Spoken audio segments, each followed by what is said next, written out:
بسم اللہ الرحمن الرحیم۔ السلام علیکم چینل ناول اور ہم کے پیارے سے ناظرین، کیسے ہیں آپ سب کو چینل پہ خوش آمدید۔ امید کرتے ہیں آپ سب خیریت سے ہوں گے۔ مجھے پتہ ہے وہ کوئی نہ کوئی الٹی سیدھی حرکت ضرور کرے گا، اور میں نہیں چاہتا کہ میری بیٹی کی زندگی میں کچھ بھی غلط ہو۔ اس لیے میں اب اس کا نکاح کرنا چاہتا ہوں، کیونکہ نکاح ایک بہت ہی مضبوط تعلق ہے۔ منگنی سے شاید میں اپنی بیٹی کو محفوظ نہیں کر پاؤں گا، اسی لیے میں اب اس کا نکاح کرنا چاہتا ہوں۔ اگر تمہیں کوئی اعتراض ہے تو تم مجھے بتا سکتے ہو۔ اپنی بات مکمل کرتے ہوئے اس سے پوچھنے لگے۔ نہیں، ہرگز نہیں چاچو، کیسی بات کر رہے ہیں آپ؟ مجھے بھلا کیا اعتراض ہو سکتا ہے؟ بلکہ مجھے تو بہت خوشی ہے کہ آپ نے مجھے اس قابل سمجھا کہ میں آپ کی بیٹی کی حفاظت کر سکتا ہوں، اور یقین کریں میں آپ کو کبھی شرمندہ نہیں ہونے دوں گا۔ آپ نکاح کی تیاریاں شروع کروا دیں، مجھے یقین ہے شام کو بھی کوئی اعتراض نہیں ہوگا، بلکہ اس سے بھی میں خود ہی بات کر لوں گا۔ آپ بالکل ریلیکس ہو جائیں، کوئی مسئلہ نہیں ہوگا۔ وہ انہیں یقین دلاتے ہوئے فون بند کر چکا تھا۔ شام سے اس بارے میں وہ خود ہی بات کر لینا چاہتا تھا، اس لیے اس نے گاڑی اس کے غالب کی جانب موڑ دی۔ سر، آپ دلاور شاہ کی واپسی کی تیاریوں میں اتنی بڑی پارٹی دے رہے ہیں، جبکہ آپ تو یہ بھی نہیں جانتے کہ وہ پاکستان آ کر کہاں پر گئے ہیں، کہاں پر رہ رہے ہیں۔ وہ تو گھر بھی واپس نہیں آئے، اور آپ ان کے نام کی پارٹی دے رہے ہیں۔ کیا آپ کو یقین ہے کہ وہ پارٹی تک گھر واپس آ جائیں گے؟ ان کا سیکریٹری ان کے ساتھ گاڑی میں بیٹھے ان سے سوال کرنے لگا۔ 2 دن کے بعد ان کے گھر میں ایک بہت گرینڈ پارٹی ہو رہی تھی، وہ بھی ان کے بیٹے کے پاکستان واپس آنے کی خوشی میں۔ اور وہ خود بھی نہیں جانتے تھے کہ دلاور پاکستان آ کر کہاں گیا ہے۔ اس کے سیکریٹری نے انہیں یہ خبر تو دے دی تھی کہ وہ پاکستان جا چکا ہے، لیکن نہ تو اس نے خود پاکستان فون کیا تھا اور نہ ہی انہیں بتانا ضروری سمجھا تھا۔ پاکستان آتے ہی نہ جانے کس طرف چلا گیا تھا۔ وہ ایئرپورٹ پر بھی 3-4 گھنٹے اس کا انتظار کرتے رہے، لیکن انہیں بعد میں پتہ چلا کہ وہ صبح کی فلائٹ سے ہی آ گیا تھا۔ انہیں افسوس ہوا اپنے بیٹے پر، لیکن وہ کیا کر سکتے تھے؟ وہ بھی حق پر تھا۔ اپنے بیٹے کو غلط تصور کرنے کا تو وہ سوچ بھی نہیں سکتے تھے۔ شفیق، میں نے تمہیں کیا کہا تھا کہ چاہے کچھ بھی ہو جائے، کیسے بھی تم میرے بیٹے کے بارے میں پتہ لگا لو گے، تو پھر تم بار بار مجھ سے سوال کیوں کر رہے ہو؟ لگ جاؤ اپنے کام پر۔ پرسوں میرا بیٹا میری پارٹی میں آنا چاہیے، اور اگر وہ نہیں آیا تو تم اپنی نوکری سے ہاتھ دھو بیٹھو گے۔ وہ اسے دیکھتے ہوئے مسکرا کر بولے تو شفیق پریشان ہو گیا۔ سر، یہ تو زیادتی ہے، وہ بے حد افسردگی سے بولا تو اسکندر شاہ ایک بار پھر سے مسکرا دیے۔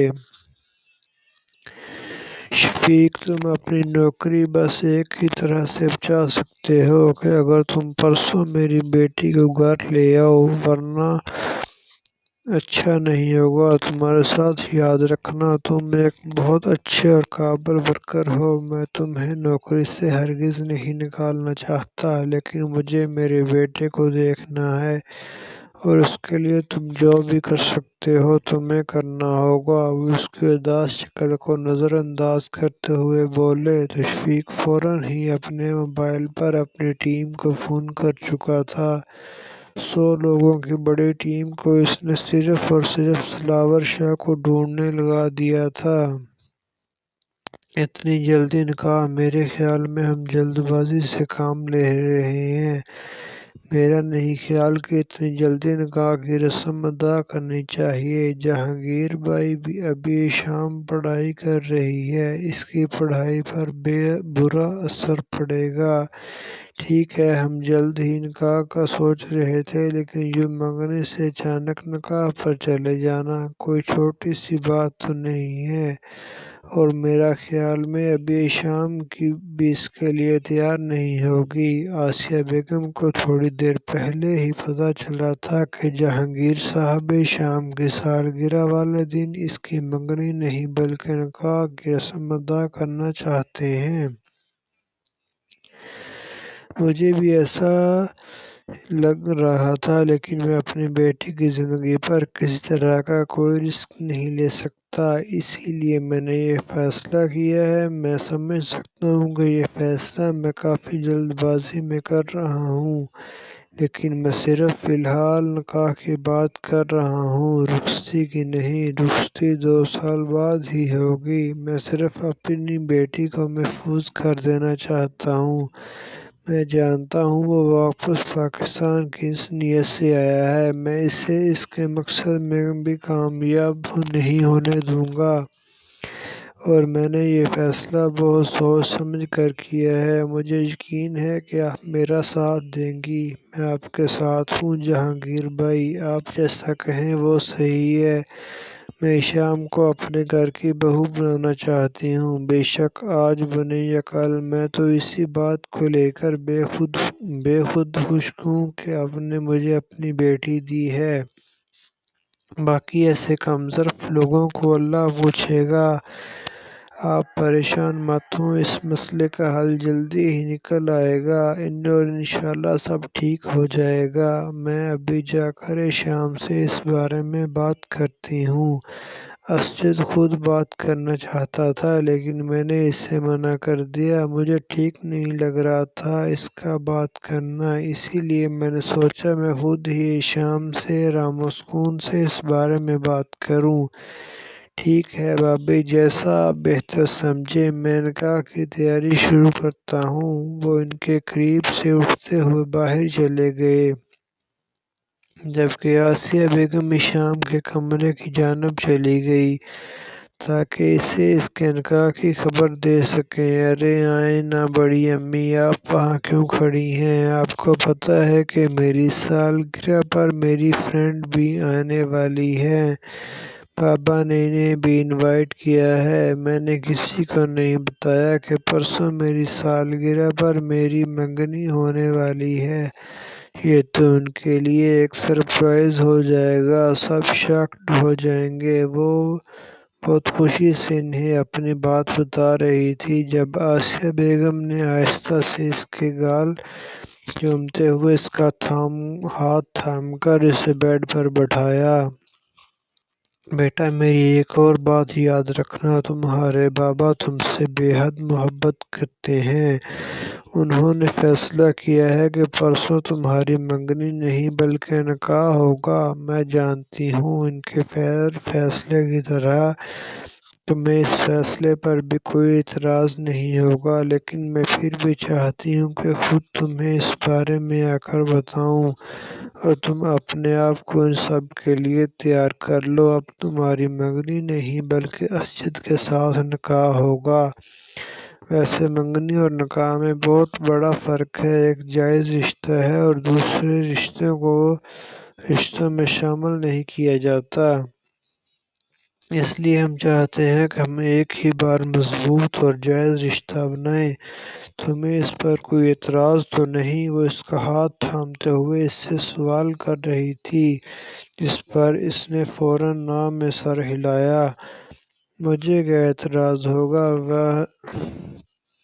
جیسا آپ لوگ بہتر سمجھیں۔ میرے لیے میرے بابا کی خوشی اہمیت رکھتی ہے، نکاح ہو یا منگنی مجھے کوئی اعتراض نہیں۔ ویسے بھی تو کچھ عرصے کے بعد وہ نکاح کرنے ہی والے ہیں، تو کیا فرق پڑتا ہے اگر نکاح پہلے ہو جاتا ہے؟ آپ بابا کو بتا دیں کہ مجھے کوئی مسئلہ نہیں ہے، آپ جیسے بہتر سمجھیں گے ویسے کریں، اس نے مسکراتے ہوئے کہا۔ تو آسیہ بیگم نے خوشی سے اس کی پیشانی چوم لی۔ نہ جانے میں نے کون سا نیک کام کیا ہے جس کے بدلے مجھے تم جیسی بہو مل رہی ہے۔ انہوں نے مسکراتے ہوئے اس کے ہاتھ تھامے تو اس نے منہ بسورا۔ میں بہو نہیں، بیٹی ہوں۔ بڑی امی ابھی نکاح ہوا نہیں اور آپ مجھے پرایا کر رہی ہیں۔ مجھے نہیں بننا آپ کی بہو، بیٹی ہوں، بیٹی ہی رہوں گی۔ ان کے سینے سے لگتے ہوئے وہ اداسی سے بولی تو دائی امی مسکرا دی۔ ہاں میرا بچہ، تم میری بیٹی ہو، جان ہو میری، تم میرے بیٹے کی زندگی کو خوشیوں سے بھر دو گی، رنگوں سے بھر دو گی۔ وہ مجھے یقین ہے وہ تمہیں بہت خوش رکھے گا، تمہاری ہر خواہش پوری کرے گا۔ تو تم نہیں جانتی کہ تمہارے اس فیصلے نے مجھے کتنی خوشی دی ہے۔ میرا بیٹا نہ جانے کون سی لڑکی کو بہو بنا کر یہاں لائے گا، یہ سوچ سوچ کر میں پریشان تھی، کیونکہ آج کل کی لڑکیوں پر بھروسہ کرنا میرے لیے آسان نہیں ہے۔ اور پھر میری خواہش تو تم تھی، کوئی اور اچھا لگ ہی نہیں سکتا تھا، لیکن میرے اللہ نے میرے دل کی بات میرے بیٹے کے دل میں ڈال دی، اور اس نے تمہارے بابا جان سے بات کی اور پھر اللہ کی طرف سے یہ معاملہ حل ہو گیا۔ کتنے خوش قسمت ہیں نا ہم لوگ، دل میں خواہش رکھتے ہیں اور اللہ اسے کتنی خوبصورتی سے پورا کر دیتا ہے۔ اس نے اپنے سینے سے لگائے ہوئے وہ آہستہ آہستہ بول رہی تھی، جبکہ وہ صرف مسکراتے ہوئے ان کی باتوں کو سن رہی تھی۔ وہ مزید اس بارے میں کچھ بھی سوچنا نہیں چاہتی تھی۔ آج اس کا پیپر تھا، اگر پیپر نہ ہوتا تو شاید وہ آج کالج نہ جاتی، لیکن پیپر ہونے کی وجہ سے اس کے جانا ضروری تھا۔ آج اس کا نکاح تھا، جس کے لیے وہ ہر اچھی بیٹی کی طرح اپنے بابا کے سامنے سر جھکا کر ان کی اچھی بیٹی ہونے کا ثبوت ادا کر چکی تھی۔ وہ تیار ہو کر باہر نکلی تھی کہ ڈرائیور کو چلنے کا کہہ سکے، لیکن اچانک اس کے سامنے اسجد کی گاڑی رکی۔ کالج جا رہی ہو؟ آؤ میں ڈراپ کر دیتا ہوں۔ اس نے مسکراتے ہوئے اس آفر کی تھی۔ نہیں میں چلی جاؤں گی، اس کی ہرگز ضرورت نہیں ہے، آپ کو دیر ہو رہی ہوگی، آپ جائیں، بس ڈرائیور انکل آنے والے ہوں گے۔ اس نے ایک نظر سامنے ڈرائیور کو گاڑی اسٹارٹ کرتے دیکھ کر کہا۔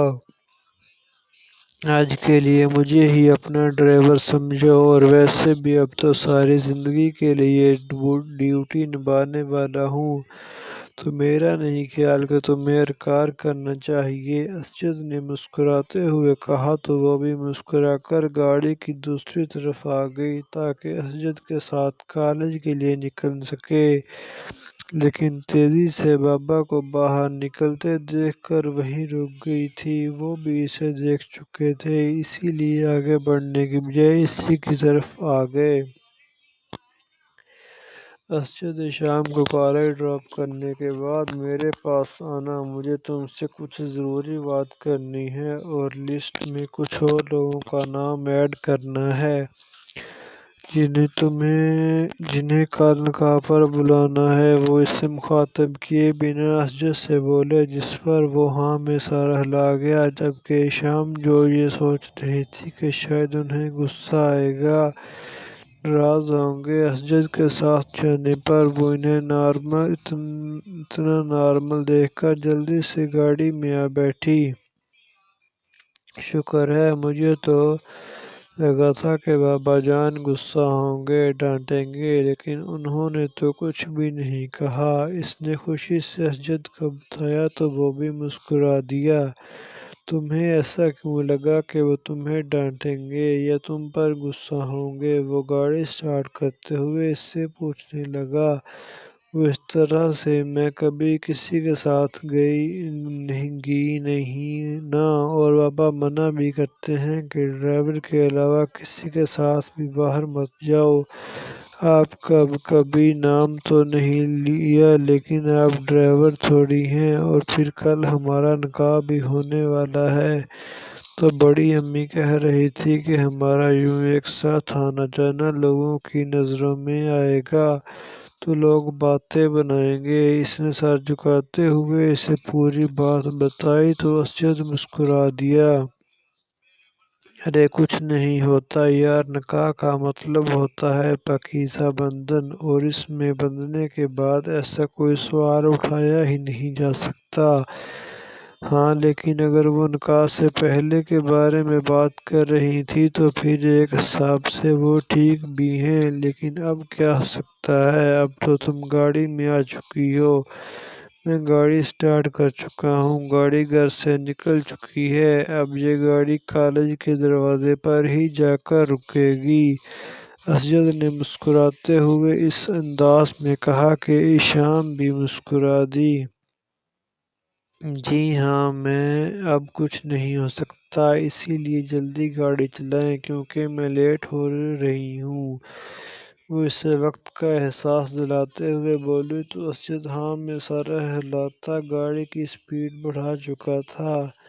ارے یار کیوں تم کسی اور کو ساتھ لے کر چلنے کی بات کر رہے ہو؟ ہم تینوں کافی نہیں ہیں کیا؟ وہ اکتائے ہوئے لہجے میں بولا۔ جب سے وہ پاکستان آیا تھا وہ عمران کو اسی کی جگہ بتا چکی تھی۔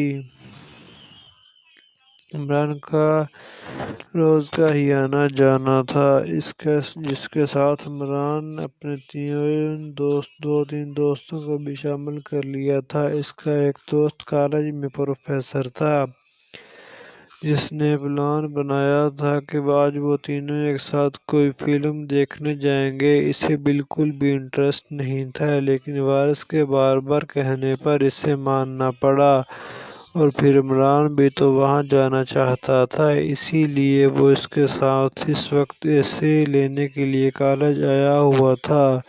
لیکن اب یہاں آ کر عمران کہہ رہا تھا کہ وہ اپنے چوتھے دوست کو بھی ساتھ لے کر جانے والا ہے، جو کم از کم دلاور کو ہرگز پسند نہیں تھا۔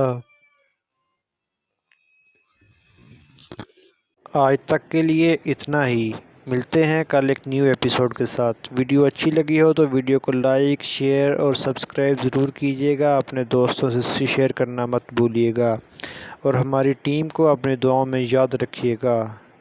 اللہ حافظ۔